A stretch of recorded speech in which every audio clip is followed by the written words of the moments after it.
تالت تقنية عشان تعالج بيها التوتر هي التفريغ العقلي بالكتابة أو الجورنالينج. دي تقنية مهمة جدا جدا جدا. عقلك المتوتر عامل زي أوضة مليانة كراكيب وأصوات عالية، كل فكرة بتصرخ عشان تشد انتباهك. الكتابة هي عملية تنظيف للأوضة دي، بتسمح لك تاخد كل الفوضى اللي جوه دماغك وتطلعها على الورق. بمجرد ما الفكرة بتتكتب بتفقد جزء كبير من قوتها وسيطرتها عليك. الكتابة العلاجية مش محتاجة ان انت تكون أديب يعني أو خطك حلو، دي مجرد مساحة شخصية ليك انت بس. دراسات كتير أظهرت ان تخصيص 15 ل 20 دقيقة بس في اليوم لكتابة مشاعرك وافكارك المقلقة ممكن يقلل من اعراض القلق ويحسن الصحة النفسية. طب ازاي تبدأ؟ اختار الطريقة اللي تريحك. في عندك مثلا الكتابة الحرة او برين دامب، دي ابسط طريقة. امسك ورقة وقلم وابدأ اكتب اي حاجة تيجي في بالك من غير اي فلترة. ايه اللي قلقك؟ ايه اللي مضايقك؟ ايه اللي خايف منه؟ اكتب كأنك بتحكي لصاحب عمرك اللي عمره ما هيحكم عليك. استمر لحد ما تحس انك فضيت كل اللي جواك. تاني حاجة كتابة الامتنان او الجراتيتيود جورنالينج. القلق بيخلينا نركز على كل حاجة ناقصة. تمرين الامتنان بيجبرك تعمل العكس.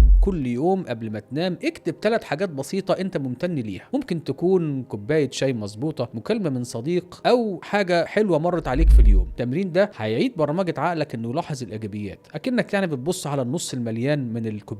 الحاجة اللي بعد كده هي كتابة السيناريو الأسوأ اللي هو worst case scenario. الطريقة دي ممكن تبان غريبة شوية لكنها فعالة جدا. امسك أكتر حاجة قلقاك، مثلا أنا خايف أترفد، وابدأ جاوب على الأسئلة دي. إيه أسوأ حاجة ممكن تحصل فعلا؟ هخسر المرتب، هقعد في البيت، إيه الخطوات اللي ممكن أعملها عشان أمنع ده؟ أحسن أدائي، أتعلم مهارة جديدة. أو السيناريو الأسوأ حصل، إيه الخطوات اللي ممكن أعملها عشان أصلح الوضع؟ هبدأ أقدم على شغل، هطلب مساعدة من عارفي، هقلل مصاريفي. التمرين ده اللي بيعمله إنه بياخد الخوف الضبابي الكبير وبيحوله لمشكلة محددة ليها خطوات حل. الخوف من المجهول بيتحول لخطة عمل، وده بيقلل القلق جدا.